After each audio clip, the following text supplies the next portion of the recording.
Selamat malam, Bapak Ibu, Saudara yang dikasihi Tuhan Yesus. Kita bertemu kembali pada pertengahan minggu ini. Kita masih melanjutkan bahasan seperti yang hari Minggu kemarin yang saya bagikan tentang pekerjaan-pekerjaan iblis dan siapa iblis. Ya, nah kali ini kita akan menekankan kepada pengajaran cara iblis menghancurkan masa depan kita semua. Bapak Ibu Saudara pernah nggak memperhatikan salah satu onderdil mobil yang disebut tie rod? Ya, tie rod itu ada di bagian bawah dekat ban, ya. Dia menghubungkan dengan setir, ya, untuk megang ban ini. Nah, tie rod ini vital sekali, ya, karena kalau umpamanya dia sampai lepas atau putus, ban itu bisa berjalan dengan tidak terarah atau tidak terkendali, dan itu bisa menyebabkan kecelakaan yang fatal dan bisa membuat penumpang atau sopirnya itu mengalami luka parah atau mati, ya, bila kecepatan mobil itu dalam kondisi yang cukup tinggi. Nah, banyak sopir-sopir itu ya agak sembrono ya kalau saya lihat itu, terutama untuk yang sopir-sopir truk gitu ya. Itu tie rod yang sudah cacat tuh biasanya mereka karena mungkin mahal atau nggak ada duit diikat pakai karet, ya. Nah, pada saat sudah melampaui kemampuan ikat karet tadi, terus kemudian lepas dan terjadi kecelakaan, mobil itu masuk ke selokan di pinggir atau guling, ya. Nah, ini sering terjadi kecelakaan seperti itu. Nah, tie rod ini adalah alat untuk mengarahkan ban tadi supaya sesuai dengan apa yang diinginkan sopir. Saya membayangkan bahwa tie rod ini adalah firman Tuhan yang menjaga arah hidup perjalanan kita. Ya, ban itu seperti kayak perjalanan hidup, menggelinding terus menuju kepada tujuan. Penyebab tie rod rusak itu biasanya karena jalan tuh nggak rata, banyak lubang-lubang yang kalau dia kencang langsung jeder gitu, ya. Nah, itu cepat rusak, biasa di bonggolnya yaitu cepat rusak. Nah, di dalam hidup ini ya ada oknum dan gengnya yang suka merusak tie rod kehidupan kita. Ia bisa memelintir kebenaran dengan kepalsuan. Dia bisa menciptakan masalah-masalah dalam hidup kita sehingga kita sampai kepada taraf frustasi, depresi, dan kita menjadi tidak percaya lagi kepada Tuhan. Nah, ini oknum ini kemarin kita belajar yaitu iblis dan gerombolan roh jahatnya, yaitu malaikat-malaikat yang dia bawa dari surga. Jika Anda mempercayai kepalsuan yang mereka ciptakan, jika Anda terbawa suasana masalah yang mereka ciptakan, Anda memasuki zona yang berbahaya, dan saya bilang sangat berbahaya. Ya, perjalanan hidup kita ini bukan perjalanan yang selalu rata, ya, mulus. Banyak badai hidup, banyak masalah-masalah, banyak kerikil-kerikil tajam di perjalanan hidup kita. Saya pernah satu malam mengantarkan satu jemaat pulang ke rumah, dan apa yang terjadi, saya melewati satu jalanan yang banyak batu-batu tajam. Begitu saya sampai di rumahnya, tahu-tahunya ban saya sudah kempes. Rupanya ban saya itu robek oleh batu-batu yang tajam tadi. Nah, hidup kita seringkali dirobek oleh batu-batu atau kerikil-kerikil tajam yang ditabur oleh si jahat di tengah perjalanan hidup kita, ya, sehingga kita menemui banyak hal-hal yang melukai hidup kita, orang, kejadian, bencana alam, dan sebagainya, ya. Perjalanan hidup ini sering melintasi medan yang berat dan membawa beban berat. Medan berat itu adalah hal-hal yang dibuat oleh iblis untuk merintangi perjalanan pertumbuhan rohani kita. Kita dibikin kecewa dengan Allah, terus kemudian kita dibawa untuk terfokus kepada hal-hal yang fana. Yang fana itu maksudnya yang tidak bersifat kekekalan, ya. Kita fokus misalnya hanya mengumpulkan harta, kita fokus hanya untuk masalah-masalah kedagingan. Dan iblis juga menabur beban berat dalam hidup kita. Apa itu beban berat? Beban berat itu adalah semua ambisi, semua keinginan duniawi yang menguras sumber daya rohani kita sehingga kita melepaskan ketergantungan kita kepada Allah. Ya. Nah, kita akan baca 1 Petrus pasal yang ke-5 ayat yang ke-8. Sadarlah dan berjaga-jagalah, lawanmu si iblis berjalan keliling sama seperti singa yang mengaum-ngaum dan mencari orang yang dapat ditelannya. Ya. Sadarlah dan berjaga-jagalah, lawanmu si iblis. Seperti Efesus pasal 6 ayat 12, perjuangan kita atau pergumulan kita itu bukan melawan manusia lainnya, bukan melawan darah dan daging. Saat ini beberapa wilayah di dunia ini menjadi hotspot atau wilayah yang panas. Misalnya di Korea Utara, ya, Cina di Laut Cina atau Pasifik antara Cina dengan Amerika Serikat, perbatasan India dengan Cina, tembak-tembakan juga. Turki dengan Libya, Syria itu adalah daerah-daerah hotspot. Mereka saling membunuh, mereka saling berperang. Ya, sebetulnya yang dikejar atau yang dicari itu hanya hal-hal yang fana. Yang paling banter hanya bisa dinikmati selama 70 tahun. Nah, manusia nggak sadar bahwa lawan mereka itu bukan manusia lainnya tetapi sebetulnya iblis. Yang dikatakan di sini berjalan keliling sama seperti singa, mengaum-ngaum, mencari orang yang dapat ditelannya, mencari orang-orang yang bodoh, terus kemudian dapat dimangsanya. Nah, siapakah iblis? Bagaimana dia bisa merusak masa depan kita? Nah, kita akan belajar lebih detail. Kita mengulas Yeskel pasal 28 ayat 15 sampai 18 untuk kita merefresh kembali untuk mengenal musuh kita yang sebenarnya. Yeskel 28 ayat 15 sampai 18. Engkau tak bercela di dalam tingkah lakumu sejak hari penciptaanmu sampai terdapat kecurangan padamu. Dengan dagangmu yang besar engkau penuh dengan kekerasan dan engkau berbuat dosa. Maka kubuangkan engkau dari gunung Allah, dan kerub yang berjaga membinasakan engkau dari tengah batu-batu yang bercahaya. Engkau sombong karena kecantikanmu, hikmatmu kau musnahkan demi semarakmu. Ke bumi engkau kulempar, kepada raja-raja engkau kuserahkan menjadi tontonan bagi matanya. Dengan banyaknya kesalahanmu dan kecurangan dalam dagangmu, engkau melanggar kekudusan tempat kudusmu. Maka aku menyalakan api dari tengahmu yang akan memakan habis engkau, dan kubiarkan engkau menjadi abu di atas bumi di hadapan semua yang melihatmu.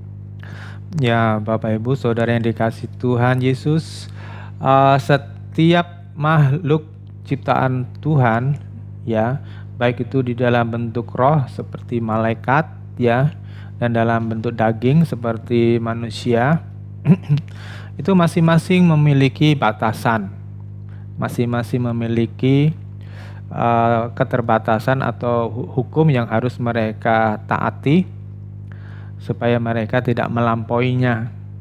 Nah, Lucifer ini dikatakan sebagai tak bercela, yang indah pada waktu penciptaannya karena kecantikannya, ya. Saya mengartikan kecantikan ini bukan seperti kayak wanita yang elok gemulai, ya. Tetapi kecantikannya ini berbicara tentang kemuliaan, tentang hikmat yang diberikan oleh Allah kepada dia luar biasa. Ya, tetapi dia ada batasannya. Batasannya adalah dia hanya seorang satu roh malaikat kerub, bagian dari kerubim, ya, yang melayani di tahta Allah, bukan untuk disembah atau dipuja. Pemujaan, penyembahan hanya tertuju kepada Allah, tetapi iblis ini menginginkan posisi seperti itu. Dia pengen dipuja oleh rekan-rekan sejawatnya, dia ingin dipuja oleh malaikat-malaikat yang di bawahnya, ya. Dia ingin menjadi pemimpin bagi mereka, ya. Nah, manusia juga punya batasan, Ya, ada batasannya, seperti Kejadian pasal yang pertama itu ya, tidak boleh makan buah pengetahuan akan yang jahat dan yang baik dan yang jahat. Ya. Nah, iblis ini dalam kesempurnaannya, tetapi dia melanggar batasannya yang tidak boleh dia langgar. Dikatakan tadi, dengan banyak kesalahanmu dan kecuranganmu dalam dagangmu, engkau melanggar kekudusan tempat kudusmu. Kekudusan di sini adalah kekhususan, melanggar yang dikhususkan dari tempat khususmu. Jadi ada tempatnya masing-masing. Ya, pelanggaran ini merusak kekudusan, merusak wilayah Allah. Ada batasan yang dia tidak boleh terobos karena itu adalah wilayah Allah. Ya, nah manusia ditanamkan hal yang sama pada Kejadian yang pasal ketiga, ya, untuk menjadi seperti Allah, sama seperti jalan berpikirnya Lucifer pada waktu itu, ingin menjadi seperti Allah, ya, pengen memiliki pujian, pemujaan.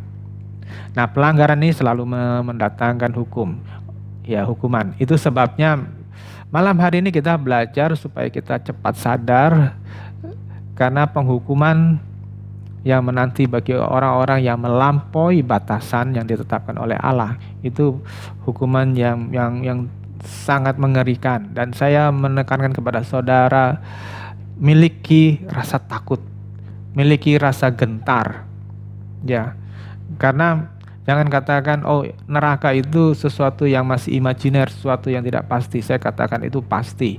Silakan Bapak Ibu Saudara lihat di situs-situs yang berhubungan dengan kesaksian sorga dan neraka. Saudara lihat, itu banyak sekali orang yang punya kesempatan melihat ke sana. Ya, oke. Orang Kristen harus cepat menyadari bila ada yang salah dalam kepribadiannya. Misalnya ada sifat keras kepala, tinggi hati, pemalas, cepat tersinggung, rasa selalu ingin bersaing, ingin menang, kurang punya rasa bersyukur.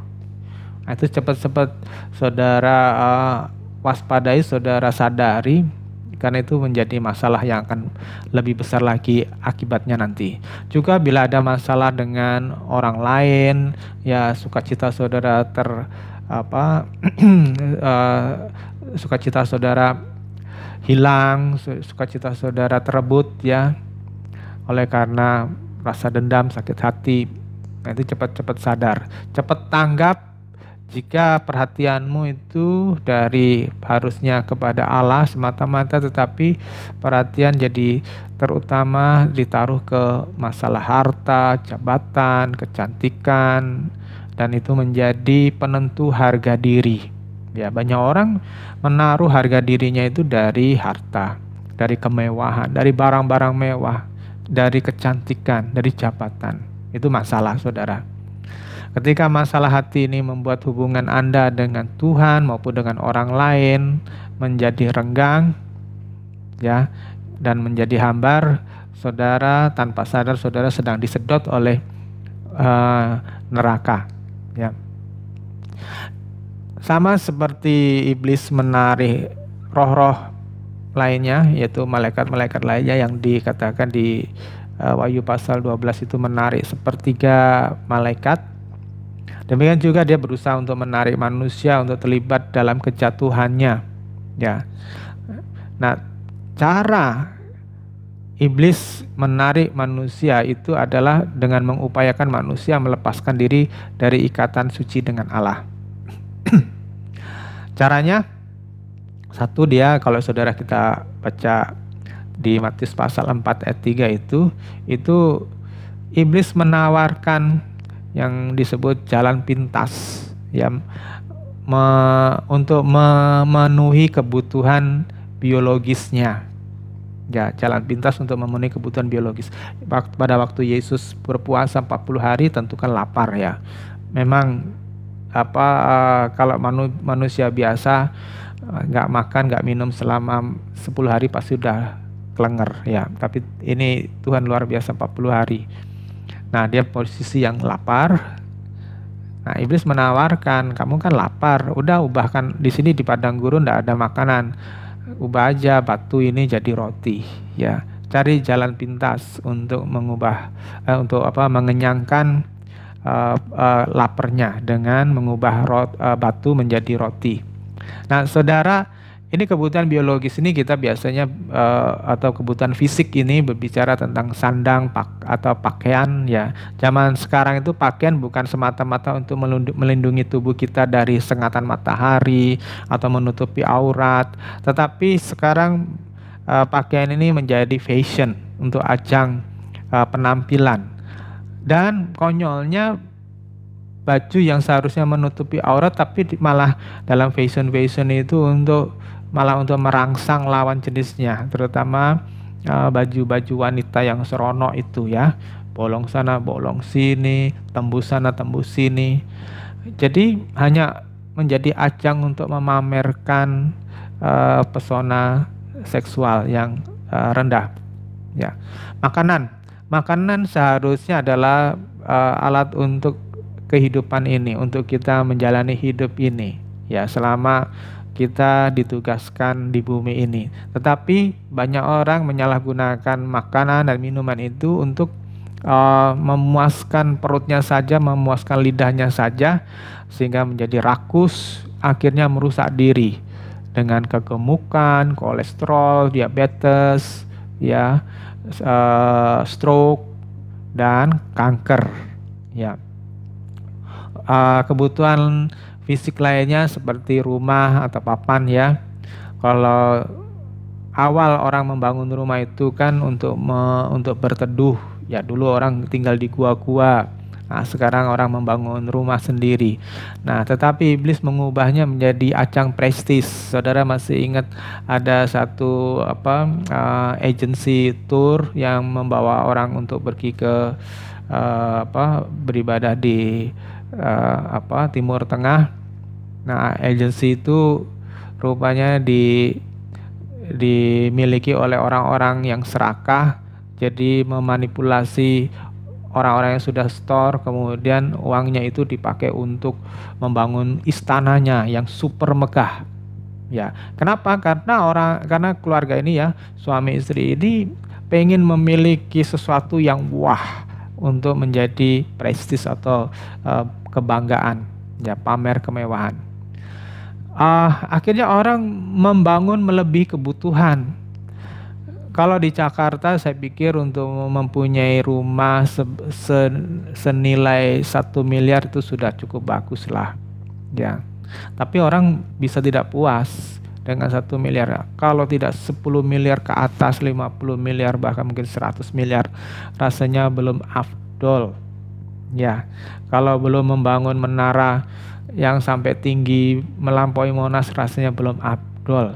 Saya pernah mengikuti satu tayangan bagaimana raja-raja di Eropa itu membangun istananya dengan ratusan kamar, padahal dia dengan anaknya cuma beberapa orang, paling banter perlu hanya 10 kamar lah gitu kalau dia punya anak 8 orang gitu ya. Nah, tetapi dia bikin sampai ratusan kamar. Itu pemborosan yang luar biasa. Nah, saudara, itu yang terjadi. Orang membuat rumah untuk bangga-banggaan, untuk pamer-pameran ya. Terus kebutuhan biologis lainnya adalah kebutuhan seks. Seks diciptakan oleh Tuhan ya untuk menyambung keturunan dan untuk membangun hubungan antara suami dan istri. Tetapi iblis mengubahnya bukan hanya untuk menyambung keturunan dan untuk membangun hubungan antara suami dan istri untuk menjadi harmonis, tetapi iblis mengubahnya untuk memuaskan diri. Di zaman ini manusia melanggar norma yang sudah ditetapkan oleh Allah dan pelanggarannya sangat parah. Tidak lagi menghormati norma-norma Allah. Misalnya apa? Harusnya perkawinan itu hubungan seks itu dilakukan di dalam sebuah lembaga perkawinan. Tetapi sekarang orang melakukannya dengan bebas. Orang berselingkuh tidak lagi dengan suami atau dengan istrinya, dia melakukannya dengan pasangan yang lainnya. Terus diperjualbelikan dalam prostitusi. Ya, sekarang lebih canggih prostitusinya, tidak perlu lokalisasi seperti zaman dulu. Sekarang bisa lewat internet, ya, dipesan lewat internet. Terus kemudian kalau dulu orang melakukan hubungan seks untuk keharmonisan keluarga sekarang, dan maksud saya dilakukan dengan lembut, dilakukan dengan rasa hormat satu dengan yang lain. Sekarang banyak orang melakukannya dengan kekasaran, dengan perkosaan, ya. Baru-baru ini saya membaca ada anak umur 16 tahun diperkosa, ya, diperkosa oleh seorang pria yang umurnya sudah tua. Saudara, hubungan seks yang normal dalam perkawinan adalah hubungan yang lain jenis, tapi sekarang ada pernikahan sesama jenis, ya, laki menikah dengan laki, perempuan menikah dengan perempuan. Di Eropa, di beberapa negara Eropa, kalau ada pendeta yang tidak mau menikahkan laki dengan laki, perempuan dengan perempuan, bisa di-sue atau dituntut pengadilan, masuk penjara. Ya, ini zaman sudah benar-benar sudah tunggang balik, ya. Hubungan seks harusnya antara manusia dengan manusia, wanita dengan pria, ya. Tapi sekarang ada namanya hubungan yang sangat menyeleweng, namanya bestialis. Itu ada orang melakukannya dengan binatang, ya, dengan binatang. Saya tahu itu. Terus harusnya monogami, tapi orang tidak puas dengan monogami, jadi poligami dan poliandri. Poligami itu kalau suaminya punya banyak istri, lebih dari satu istri. Kalau poliandri itu wanita dengan lebih banyak suami. Oh, saudara jangan kaget, apakah ada poliandri? Ada. Ya, saya pernah membaca kisah seorang wanita di Inggris, itu suaminya ada 2 kalau nggak salah, ya. Oke. Terus yang kedua, di dalam Matius pasal 46 itu iblis menawarkan pemenuhan kebutuhan jiwa atau psikis, ya, berupa sensasi, pemujaan dari para pengikut, dari jemaat, ya. Dengan cara apa? Tuhan dibujuk untuk melompat dari bubungan bait suci, dari tempat yang tinggi. Bubungan bait suci itu menurut skala sekitar mungkin ada sekitar 20-an meter mungkin ada, ya. Nanti suruh lompat begitu. Nah, saudara, jatuh dengan 20 meter ini kalau nggak ada yang menahan, ya hancur lah, ya, pasti mati. Nah, karena iblis mengatakan nanti kan ada malaikat yang menantangmu, menyambutmu, ya.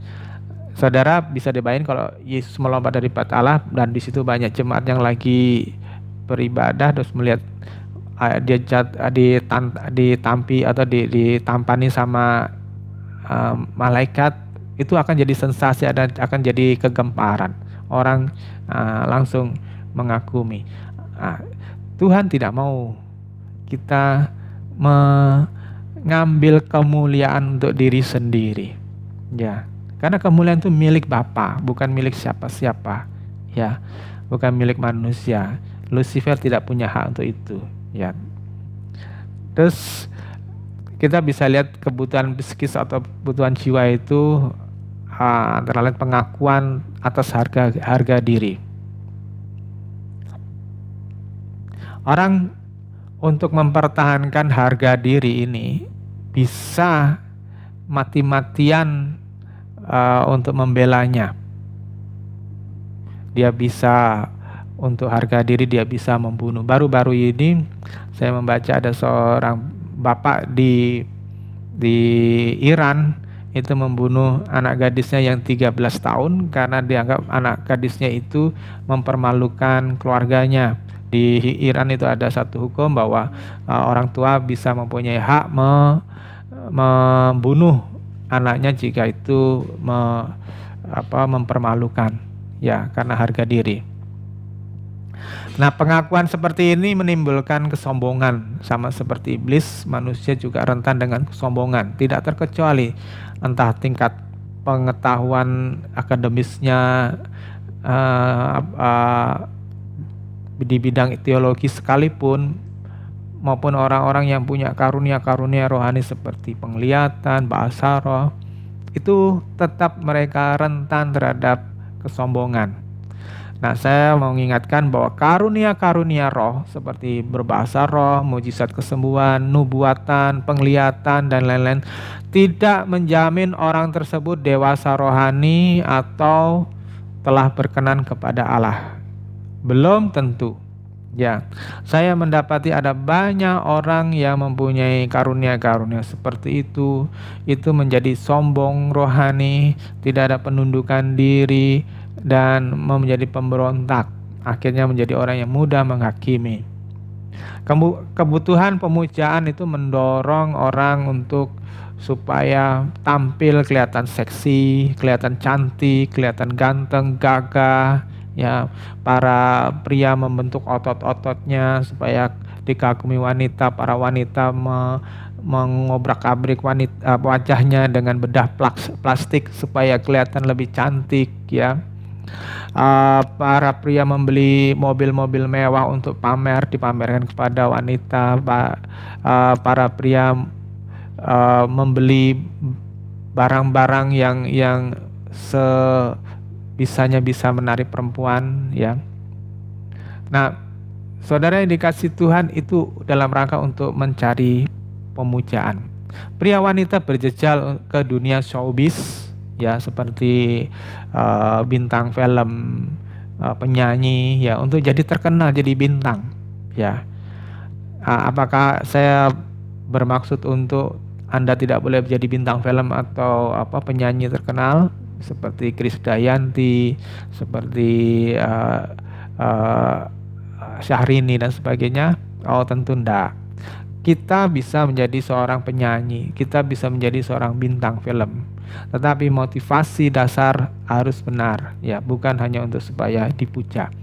Manusia sekalipun dia sudah dewasa, sudah berpendidikan tinggi, itu masih gampang jatuh di wilayah ini. Oleh sebab itu, untuk menjadi posisi di atas, ya, baik menjadi pemimpin, jadi orang kaya, bos, atau orang terkenal, saudara mesti berawas-awas, berhati-hati. Terus yang ketiga, iblis menawarkan kepada Yesus itu naik ke gunung, ya, terus ditunjukkan tentang kerajaan-kerajaan yang mewah, kerajaan-kerajaan dengan kemegahannya. Dan Petrus ngomong, kalau kamu mau memiliki semuanya itu sembah aku, ya. Iblis menawarkan kepada manusia itu harta, kekuasaan, dan hidup enak. Saya teringat ada seseorang yang mengatakan bahwa ada satu filosofi, sepahit-pahitnya empedu itu lebih pahit menjadi miskin. Ya, dalam beberapa hal memang benar. Ya, saya pernah menyusuri sebuah sungai di Jakarta yang merupakan sungai di mana banyak orang gelandangan di sana, banyak pelacur kelas murahan di sana, dan saya waktu itu dalam rangka untuk menginjil gitu, ya. Saudara, ada orang-orang yang tinggal di bawah kolong jembatan, rumah-rumah kerdus. Saya tidak tahu sekarang apakah masih ada rumah-rumah kerdus seperti itu, mungkin sudah digusur, ya. Tapi dulu banyak sekali, dan di situ banyak orang tinggal, anak-anak kecil. Saya bisa membayangkan betapa susahnya kemiskinan yang mereka alami seperti itu. Ya, saya bisa melihat mereka seperti bukan manusia, ya. Nah, saudara, ketika orang membayangkan kondisi yang penderitaan seperti itu, kemiskinan seperti itu, terus kemudian di sisi lain, di kesempatan lain melihat orang hidupnya seperti nyaman, memiliki mobil yang mewah, nah, biasanya orang akan punya mimpi, punya obsesi. Oh, seandainya aku menjadi kaya seperti orang itu. Oh, seandainya aku menjadi orang yang punya jabatan, cuma punya kekayaan seperti itu, aku akan bahagia. Nah, iblis menawarkan seperti itu untuk meraih kekayaan dan kekuasaan, ya. Itu sebabnya orang berambisi sekali menjadi menjadi diktator, ya, menjadi penguasa yang otoriter, karena menginginkan kesenangan pribadi.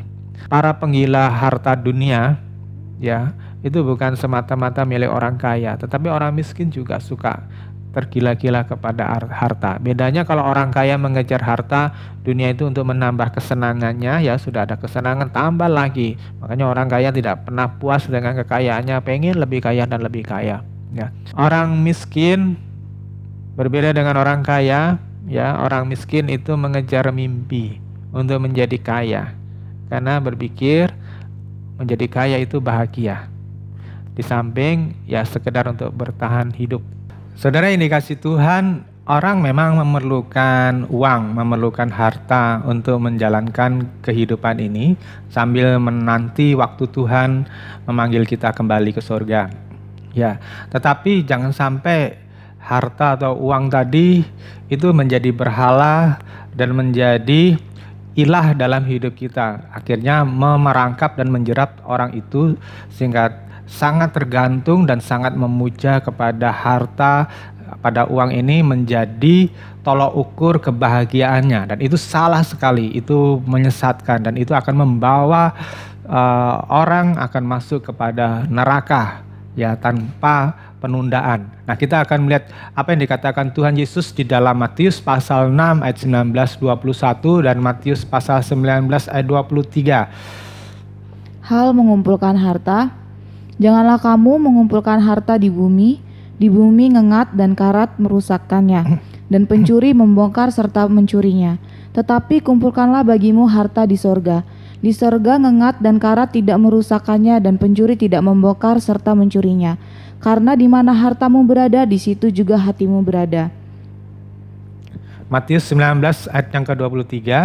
Yesus berkata kepada murid-muridnya, Aku berkata kepadamu, sesungguhnya sukar sekali bagi seorang kaya untuk masuk ke dalam kerajaan sorga. Oke, saya akan mulai dari pada penekanan di Matius 19 ayat 23. Sukar sekali bagi orang kaya untuk masuk ke dalam kerajaan sorga. Apakah Tuhan Yesus tidak mau umatnya ada yang kaya ataupun sejahtera atau makmur? Ya tentu bukan. Kekayaan bisa dipakai oleh Tuhan untuk menjadi alat pelebaran kerajaan Allah. Tetapi kenapa Tuhan mengingatkan sukar sekali bagi seorang kaya untuk masuk ke dalam kerajaan surga? Bahkan di dalam 20 ayat 24 itu Tuhan mengatakan lebih mudah seekor unta masuk di dalam lubang jarum daripada orang kaya masuk dalam kerajaan surga. Ya ini sangat ironis ya. Tetapi maksudnya begini saudara, kalau kita lihat, kita kaitkan di dalam Matius 6 ayat 19 sampai 21. Kebanyakan orang itu tidak tahan dengan godaan untuk memanfaatkan kekayaan buat mencapai kebahagiaan, buat mengingini kesenangan dunia ini. Ya, ini kebanyakan orang tidak peduli entahkah itu labelnya pendeta atau jemaat biasa, aktivis gereja. Kalau sudah terperangkap di dalam kekayaan, orang itu bisa lupa diri. Ya, bisa lupa diri tentang kehendak Allah, lupa diri tentang kehidupan yang kudus di mana dia seharusnya. Nah, di dalam Matius 6 ayat yang ke-21 Tuhan mengingatkan karena di mana hartamu berada, di situ hatimu berada. Ketika orang menempatkan harta di atas segalanya dan membuat harta itu menjadi hal yang nomor satu, nah di situ jadi bukan lagi Tuhan yang menjadi pokok atau tujuan hatinya, tetapi harta. Ya, sehingga orang yang sudah terperangkap di situ, apapun dia bisa lakukan, bahkan dosa pun tidak terasa dosa. Karena apa? Semua tertutupi dengan kesilauan harta. Saudara yang dikasih Tuhan, ketika saya mengambil keputusan untuk mengikut Yesus, bertobat sungguh-sungguh, saya mengalami satu perubahan paradigma dalam saya memandang harta ini. Ada suatu terobosan yang luar biasa yang dikerjakan oleh Roh Kudus, sehingga saya melihat harta ini bukan sebagai tujuan untuk saya mendapatkan kebahagiaan, tetapi saya melihat uang atau harta yang bisa saya dapatkan itu sebagai alat untuk pekerjaan Tuhan, untuk memuliakan Tuhan. Sehingga ketika saya bertobat dan saya berdoa, saya minta punya rumah atau kendaraan dan cukup pendapatan, yang semuanya itu bisa dipakai oleh Tuhan untuk pekerjaannya melalui hidup saya. Maka ketika saya dicukupkan oleh Tuhan ya dengan pekerjaan dan saya mendapat rumah ya, saya pakai semuanya untuk menampung banyak orang, termasuk beberapa puluh anak asuh yang kami sekolahkan. Bahkan dalam sejarah pelayanan kami ada 3 orang yang sakit jiwa ya, orang yang gila itu pernah kami rawat di rumah selama hampir 2 minggu masing-masing. Ya, ada beberapa orang yang punya masalah seperti narkoba juga bisa kami tampung pada waktu itu. Ketika Tuhan meminjamin saya dengan kendaraan melalui perusahaan, ya, saya diberi pinjaman perusahaan begitu. Ada banyak saudara yang sakit kadang-kadang jam 2 pagi, jam 3 pagi menelpon minta diantar ke rumah sakit. Saudara bisa bayangin jam-jam seperti itu adalah jam-jam premium untuk tidur. Ya, nah saya sadar semua itu dipinjamkan oleh Tuhan untuk saya bisa melayani Tuhan, melayani saudara-saudara.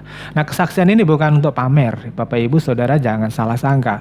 Saya tidak ada maksud untuk pamer atau apapun ya.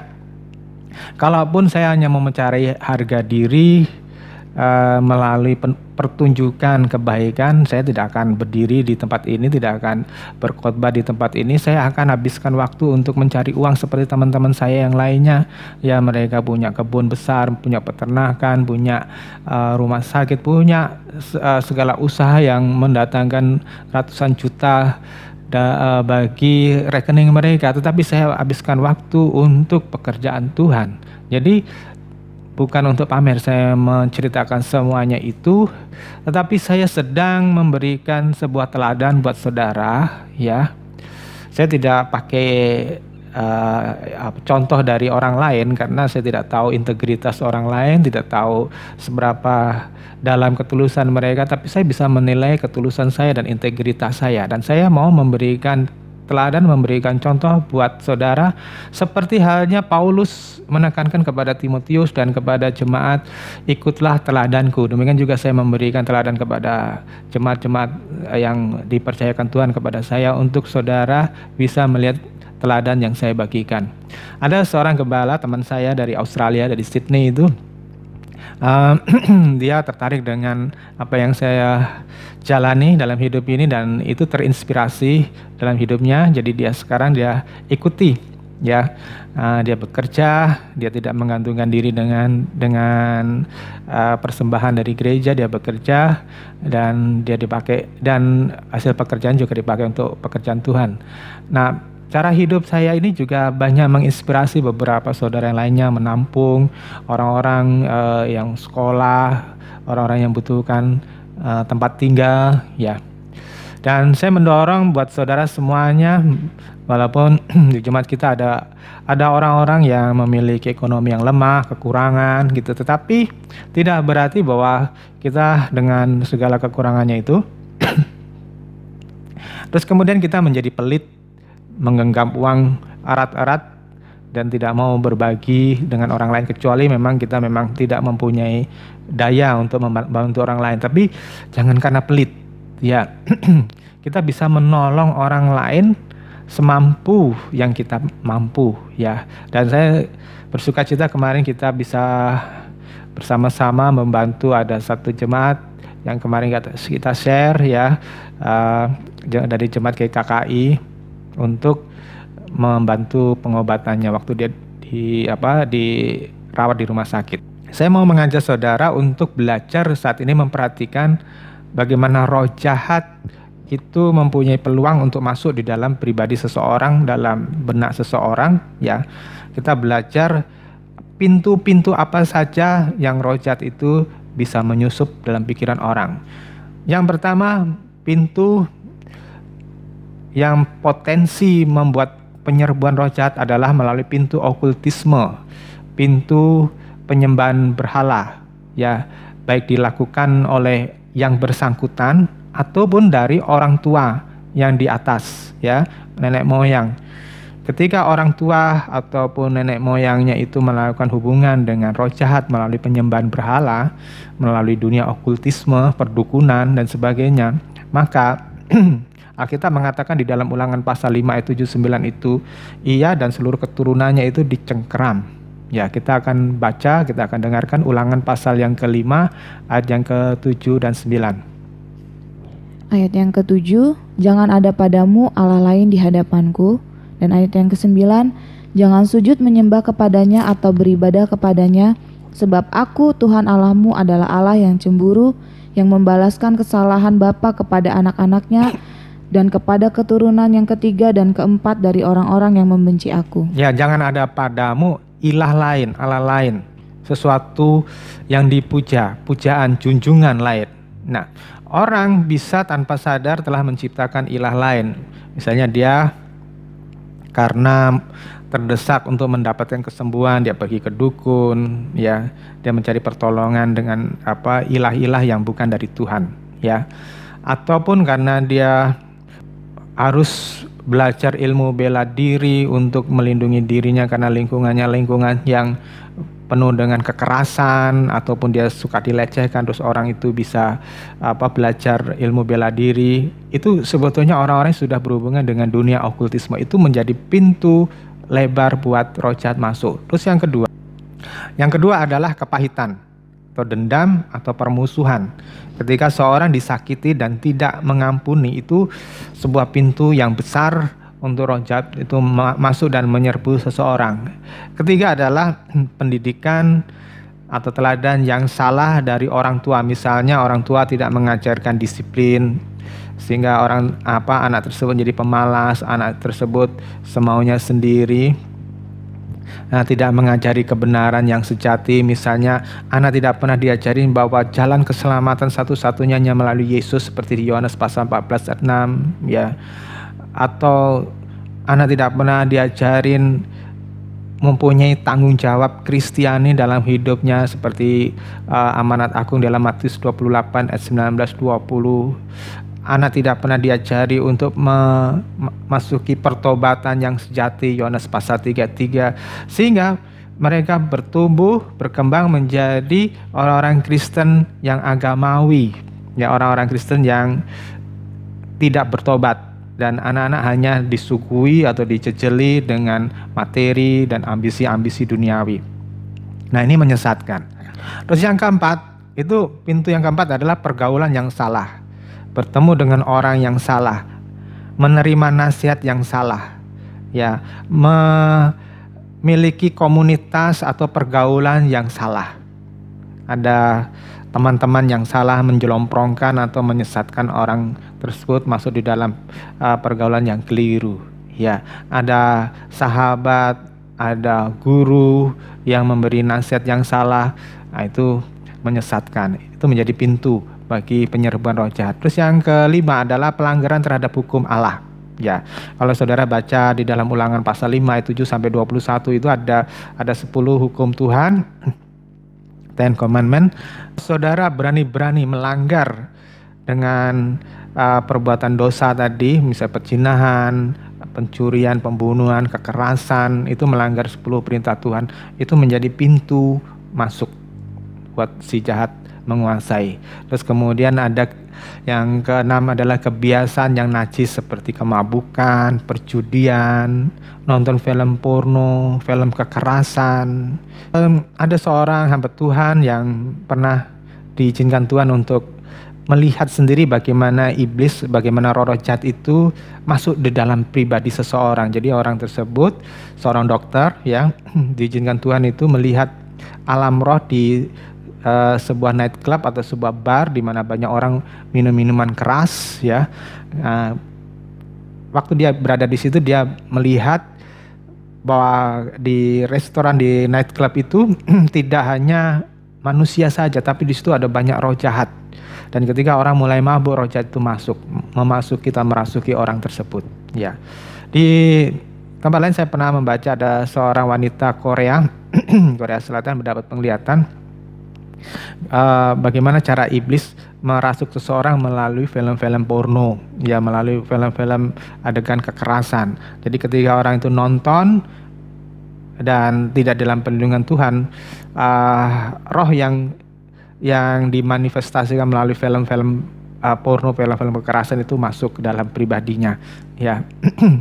Nah, setelah iblis menemukan pintu masuk, mereka akan membangun foothold atau pondasi ya untuk memulai sebuah penjajahan, untuk memulai sebuah penguasaan, kolonisasi di dalam diri manusia. Ya, ada 3 area penjajahan. Kalau kita lihat di dalam Matius pasal 12 ayat 45, kita akan dengarkan firman Tuhan, apa yang jadi peringatan Tuhan di Matius 12 ayat 45. Lalu ia keluar dan mengajak 7 roh lain yang lebih jahat daripadanya, dan mereka masuk dan berdiam di situ. Maka akhirnya keadaan orang itu lebih buruk daripada keadaannya semula. Demikian juga akan berlaku atas angkatan yang jahat ini. Ya, demikian berlaku atas angkatan yang jahat ini. Kenapa disebut angkatan yang jahat? Ada banyak orang Kristen di dalam angkatan ini membuka peluang selebar-lebarnya buat iblis masuk, ya, menguasai. Nah, ada 3 area penjajahan iblis, yaitu yang disebut demonic obsession. Ya, penguasaan iblis atas pikiran manusia, termasuk melalui filsafat, doktrin yang tidak alkitabiah, keyakinan, kerangka berpikir, kepribadian, sifat karakter. Ketika iblis bisa menguasai pikiran seseorang, rasio seseorang, orang tersebut tidak akan bisa bebas untuk mengenal Allah. Karena otaknya disetir, dikendalikan, seperti orang dihipnotis. Saudara pernah lihat film atau pertunjukan sihir orang menghipnotis ya? Ketika si penghipnotis itu menghipnotis seseorang, orang itu disuruh ketawa, terus dia langsung ketawa, disuruh menangis, dia menangis. Itu di dalam kontrol si penghipnotis. Nah, iblis menggunakan kemampuannya untuk setir orang tersebut, sehingga orang tersebut tidak lagi memiliki rasional, ya, pikiran yang rasional, pikiran yang lurus begitu. Salah satu contoh adalah orang bisa jatuh cinta secara irasional kepada seseorang, kepada lawan jenis. Misalnya ada orang yang dipelet, ya, orang yang dipelet itu bisa, lawannya yang dipelet itu bisa jatuh cinta ke pati-pati, ya, bisa menanggalkan akal sehatnya. Ketika orang tuanya melarang pun dia bisa terobos demi untuk cinta yang irasional tadi. Bisa jadi umurnya sangat panjang. Saya pernah diceritakan ada satu orang yang bukan orang Kristen sih, begitu. Dia, ibunya mengeluh anaknya itu dipelet, ya. Anaknya itu bisa tergila-gila pada seorang pria yang umurnya jauh lebih tua daripada si anak tersebut, daripada si gadis tersebut, jauh lebih tua. Jadi ini cinta yang irasional. Dan untuk orang yang sudah terikat dengan kondisi tersebut, ya, dia akan bisa mengorbankan harta, keperawanan, masa depan, ya. Orang tidak bisa melihat nanti kalau saya menikah dengan dia apa yang terjadi, ya, apa yang saya alami.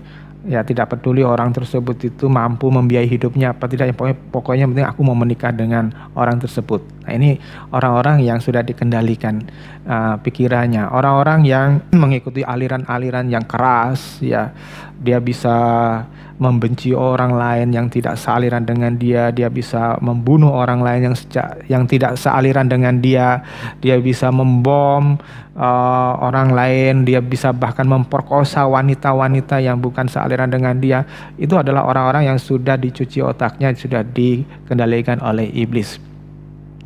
Nah, saya mengingatkan kepada saudara, tidak ada seorang Kristen yang selalu kebal terhadap penyusupan pikiran setan, roh jahat. Ya, sekalipun orang tersebut sudah melayani, sekalipun orang tersebut sudah segudang karunia-karunia roh, sekalipun memiliki jabatan rohani dan pendidikan teologi yang tinggi sekalipun, ya, kenyataannya di lapangan saya melihat dengan mata kepala sendiri, orang yang memiliki karunia roh bisa kesurupan, orang yang memiliki karunia roh, ya, bahkan bernubuat, bahkan penglihatan, ternyata bisa disesatkan oleh si jahat.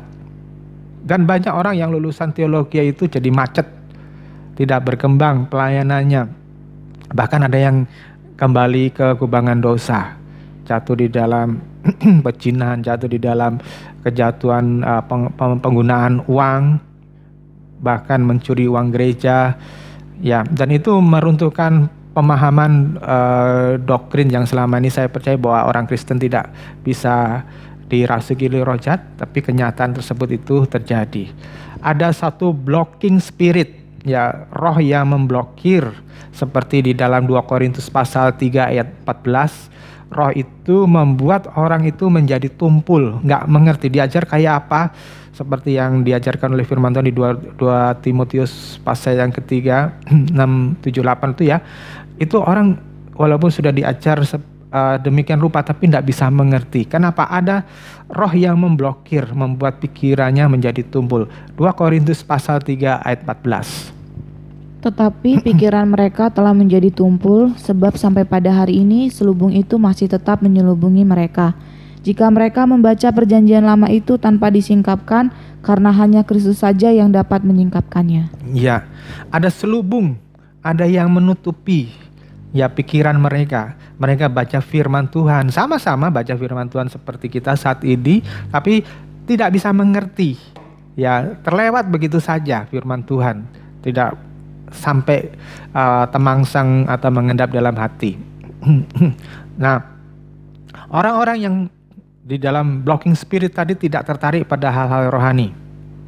Mereka mengalihkan perhatian kepada perkara-perkara yang fana, ya, mengejar kesenangan daging, kesenangan mata, keangkuhan hidup. Ya, itu jadi prioritas dalam hidup mereka.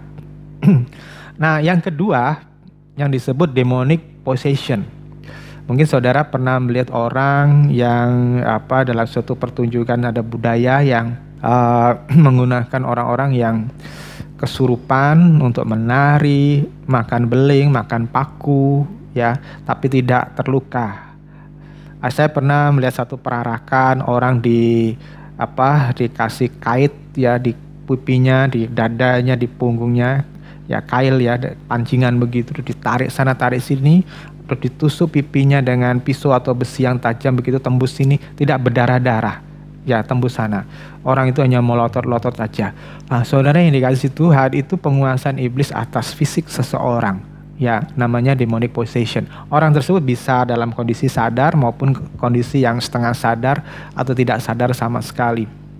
Dalam banyak pelayanan pelepasan yang saya layani pada beberapa orang itu bisa manifestasi guling-guling, ya, muntah-muntah, marah-marah, dan mereka tidak bisa kontrol, bahkan mereka tidak sadar dengan keadaan mereka. Orang yang dikendalikan secara posesi ini itu bisa dia punya ilmu yang supranatural seperti ilmu kebal, ya, ilmu kesaktian, pukul orang dari jarak jauh, begitu, ya, termasuk orang yang bisa santet dan sebagainya. Ya, demonic possession dialami terutama untuk orang-orang yang berhubungan dengan okultisme atau orang-orang yang mengalami masa lalu yang penuh dengan kepahitan. Saya pernah melayani seorang pemuda, ya, beberapa tahun yang lalu. Ini pemuda mengalami hidup yang keras karena orang tuanya sudah meninggal. Dia hidup dengan tantenya, terus dia hidup di jalanan, hidupnya sangat keras gitu. Dan ketika bertemu dengan saya, dia bercerita bagaimana dia tidak bisa mengendalikan rasa marahnya. Kemudian saya layani secara pribadi, pelan-pelan gitu. Dia mempunyai kesadaran bahwa ada sesuatu yang tidak beres dalam dirinya. Ketika saya berdoa, langsung dia bermanifestasi menggeram-geram kayak singa, berguling-guling dengan kekuatan yang luar biasa. Ada 4 orang, ya, bersama dengan saya 5 orang itu megangin dia sampai kita kewalahan, ya, supaya nggak ngamuk. Saudara yang dikasih Tuhan, orang-orang itu orang-orang Kristen, ya, tetapi mereka punya pengalaman hidup yang menyakitkan dalam hatinya. Itu mempengaruhi. Terus apakah orang Kristen yang melayani, yang sudah berkarunia bahasa roh itu ataupun karunia-karunia lain juga tidak bisa dirasuki secara possession? Saudara, dulu saya mengira seperti itu, tapi setelah di lapangan menunjukkan bahwa mereka juga bisa mengalami serangan seperti itu. Ada satu pendoa syafaat kami beberapa waktu yang lalu, ketika kami lagi berdoa, ketika kami lagi menyembah Tuhan bersama-sama, Tiba-tiba dia langsung berdiri, matanya tertutup, dia jalan-jalan keliling, ya tanpa menabrak dinding, tanpa menabrak teman yang lainnya. Terus dia mulai berbicara, mulai bernubuat. Pada waktu itu kami kira dia di dalam tanda petik dikuasai oleh Roh Kudus. Ya, kita kira pada waktu itu cukup gempar selama 2 minggu. Ya, dia mengalami manifestasi seperti itu. Apa yang dikatakan sepertinya nasihat-nasihat yang baik, jangan mencuri, jangan berzina, jangan membunuh, berpuasa, harus jujur, sepertinya dari Alkitab, ya, sepertinya bagus. Tapi 2 minggu kemudian saya tes, ternyata itu bukan dari Tuhan, ya, dari roh jahat.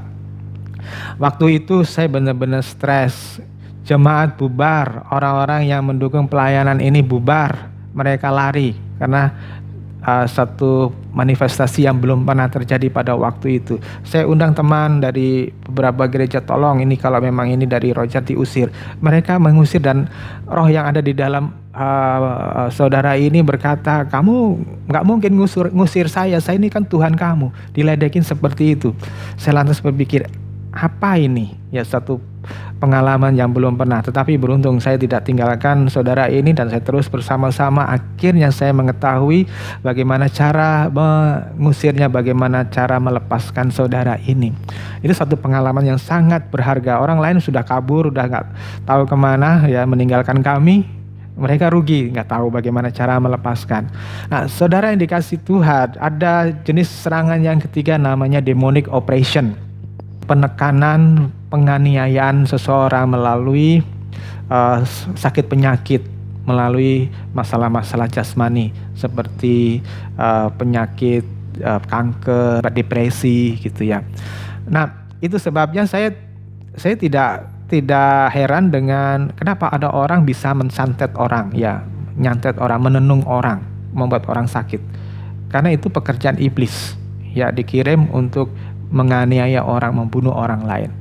Ada orang yang mengalami demonic oppression ini bukan karena disantet atau ditenung orang, ya, ada yang karena dosa yang mengikat dia, dosa yang dia tidak lepaskan dalam jangka waktu yang lama, akhirnya iblis membuat penyakit di dalam tubuhnya.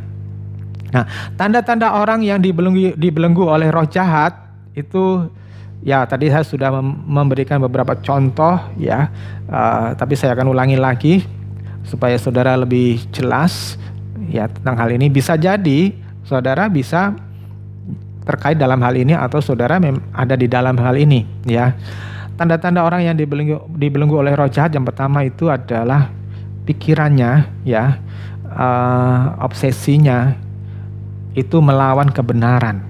Ada orang-orang yang dibuat atau didoktrin, dicuci otak, dikendalikan untuk melawan Injil dengan sangat fanatik.